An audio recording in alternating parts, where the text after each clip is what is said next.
Hey everyone, how you doing? I haven't done one of these videos before, but I just had a crazy conversation with a new landlord, someone who actually um, just got their first rental property. I think they closed on it like 3 or 4 weeks ago, and they reached out to me and asked for some help because it's funny. So their tenant told them that they didn't want to or they didn't need to pay rent because the property was just sold, right? It was sold from one landlord to another landlord, and they felt they didn't have to pay rent. I've never heard that before. That's a new one on me, and it got me thinking. What were some of the craziest stories you've maybe given, maybe earlier in your life, or maybe recently? I don't know. Or maybe if you're a landlord, what were some of the excuses that you've heard or given for not paying rent? Again, I was shocked. This new landlord comes in, picks up a property, closes escrow, gets the deposit, gets prorated rent last month right through escrow, goes to collect October rent, and the tenant says, I don't owe you any rent. You bought the property last month. I don't have to pay rent until November. Okay, not how it works. Just because a property changes hands doesn't give somebody a free month rent. Explain to them they may be, I didn't know what to say. That was just such a new excuse for me. So it really got me thinking, right? A lot of people watch this channel, have properties, maybe own a few. Others are looking to build out a portfolio. So just realize you're dealing with people.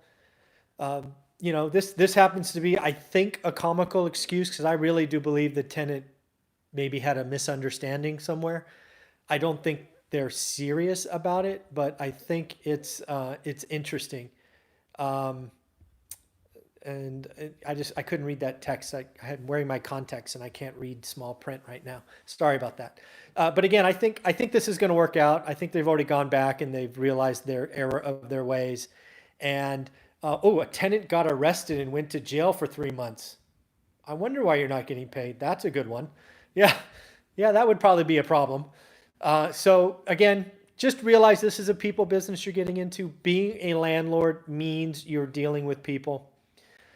People have interesting stories and situations. It is up to us as landlords to run a good business, to be respectful, appreciate, but also to run a business, which means, sometimes you need to issue a 3-day notice, whatever it happens to be in your state, and, go through evictions and take back the property.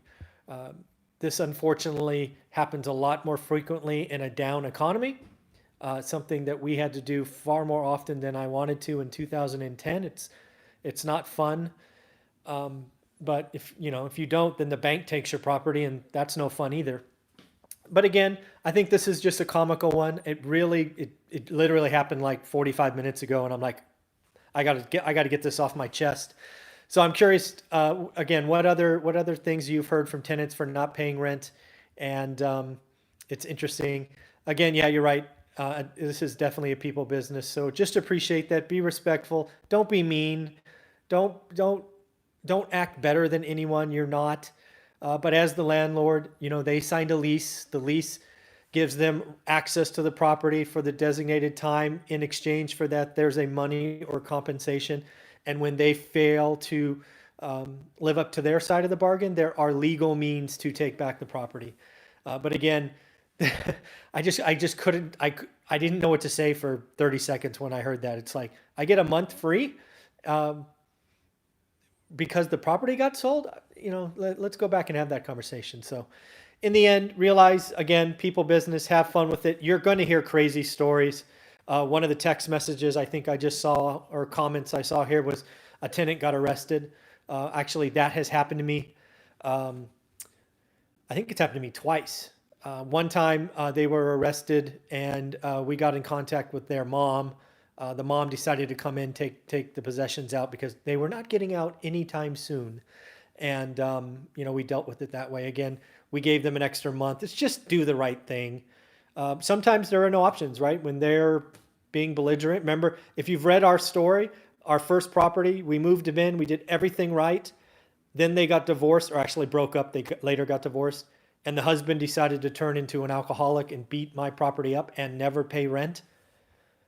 You know, we ended up having the sheriff show up and remove him from the property like 60 days later after doing $15,000 in damages. So sometimes you got to do, you got to be, you got to do the right thing, right? You got to just get them out and swallow the bad pill and move on to the next one. Again, realize that even though that first story for us was so horrible, I mean, it would have crushed most new landlords. We kept going, and that property ended up cash flowing for us for many years to come, even though that first one was horrible. I love this comment. The guy didn't think he had to pay rent because the owner was driving a new truck. Man, people are crazy, huh? Thanks for all your comments. Make sure you leave them below. I'm going to look forward to reading these later. This has been a lot of fun. All right, everybody, have a great day. Take care. Bye.